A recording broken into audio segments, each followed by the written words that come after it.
Өткен жолы заңның таныстырылымы кезінде мен мына жасанды интеллекттің адамдық затқа қауіпі туралы айтқан болатын, бірақ қоғам қабылдап қалды, мен қарсы деп. Мен қарсы емеспін жасанды интеллектке. Мен жалғыз ақылдың, сананың иесі адамзатқа рухани жағынан келетін қауіп қатер туралы айттым өткен жолы.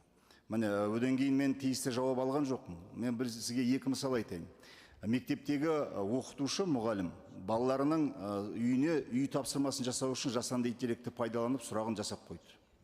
Оны үйге келді, балалар әке-шешесі олармен айналыспайды, жасанды интеллектпен сол сұрақтың жауаптарын өздері жасап берді. Магистратураға түскен жастар, олар да дәл солай. Ғылыми еңбекті өздері жасамайды, жасап береді, оны оқитын жетекшісі оны өзі оқығысы келмейді әуелі. Сол дайын материалды алады да, жаңағы чат-GPT-ге салып қояды да, содан кейін маған қорытындысын берші дейді. Сонда біз кім болдық? Мидың қатпарлары қайда? Қазір жастардың, балалардың сөз қоры азайды, лексиконы жоқ. Шығарма, мазмұндама, баяғы біз не үшін жасадық оны, сіз білесіз мысалға.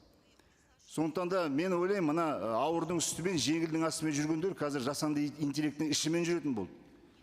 Міне осыны біз рухани жағын, біз халқымызды, ғылымды, білімді біз қалай қорғаймыз? Мен заң жобасында ондай нормаларды көрген жоқпын. Неге біз мектептерде, жоғарғы ғылым орындарында бақылауды біз неге күшейтпейміз? Неге талаптарды қоймаймыз? Жақсы, қосымша құрал ретінде қолданылсын. Бірақ оның пайдалану мәдениетін қалыптастыру керек қой мысалға. Міне осы жағын бізді алаңдатады. Мен енді ауыл партиясы көне бір археолог адам деп ойлап қоймаңыз.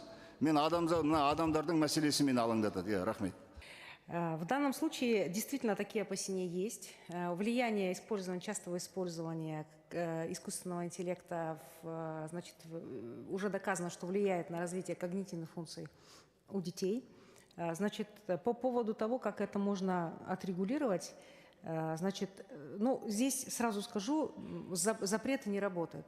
Если отраслевое министерство, Министерство просвещения сочтет необходимым запретить это в своем отраслевом законе, то они, наверное, взвесят это и какие-то ограничения поставят. Но я точно скажу, что сегодня такое количество мобильных устройств, доступ к интернету и так далее, что любые ограничения, они просто не очень будут работать, потому что все равно найдется вариант в данном случае у GPT спросить. Что касается этого детства. Сейчас, насколько мне известно, что-то вроде этического кодекса наше Министерство просвещения начали разрабатывать в плане использования педагогами, детьми, оценивания. Но оценивание это мы прямые нормы заложили, что это там запрещено с помощью поведенческой и так далее. То есть, что касается серьезных научных работ, то на сегодняшний день это уже плоскость регулирования вопросов защиты авторских интеллектуальных прав.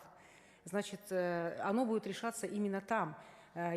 Есть проблема в том, что нельзя достоверно определить, на самом деле, был ли там искусственный интеллект или нет, но если сейчас в научных изданиях уже начинают требовать, что если вы используете при подготовке научной статьи искусственный интеллект, значит, вы должны приложить ссылку на этот чат, чтобы издание видело вопрос и видело ответ и оценивало участие чата в подготовке той или иной научной работы. То есть уже сейчас немножко в этом плане научный мир адаптируется. Нужно, на мой взгляд, дать время. Единственное, что касается в целом использования, здесь один момент, коллеги.